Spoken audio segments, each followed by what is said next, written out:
The greatest movie comedy of all time, and this is not a matter of opinion, is The Heartbreak Kid with Charles Grodin, Sybil Shepherd, and Eddie Albert. That is the greatest comedy premise, that a guy on his honeymoon falls in love with another girl and decides to go for it. Okay? Now, coincidentally, my other favorite movie, which isn't really a funny movie, but to me is very funny, is The Graduate.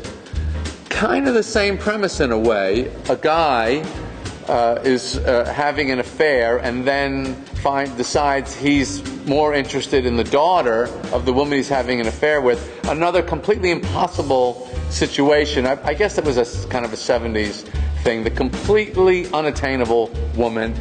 I'm going to go for it. I would say that's another movie. If you said to me, we're going to put you in a box and just put a movie on a loop and we're never going to turn it off. And I would say put that on. I'll be fine. I won't go crazy. In number 3 position, I will put The In-Laws with Peter Falk and Alan Arkin, because I love a buddy comedy. I mean, that's one of the great all-time funny movies. It has that wonderful looseness that no movie comedies have anymore.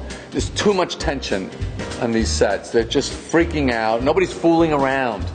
You know, everybody's very tense. Now I'm going to say Glengarry Glen Ross, which is not a comedy really to most people's eye, but to all of the comedy community, it's one of the funniest movies ever made. Every scene, every line of that is actually funny. I don't have time to take you through the whole movie right now, but I could. The last slot I'm going to probably give to Night at the Opera with the Marx Brothers. Again, for understanding that the essence of a comedy is being funny. That you have to be funny and act funny and not think about that you're making a movie. I am not in any way comparing what I did in any way, shape, or form. But I watched Blazing Saddles the other day, and I felt like, oh, I'm in this universe. I'm in this universe. The reality tone of this one is in that universe.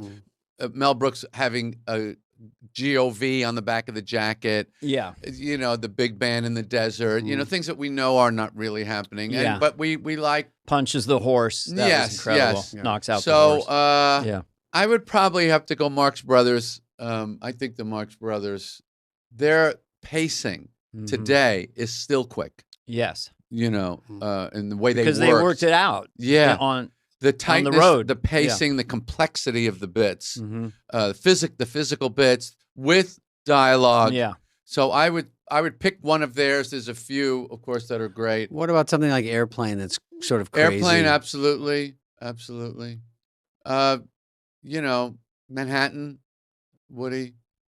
You know, I don't think it is funny. I don't know. It's is Midnight in Paris is, I think, a great Woody Allen movie. And funny. Great. Absolutely great. You know. Yeah. Can you do you fight? Yeah. You know, the guy who played Hemingway. Yeah. Yeah.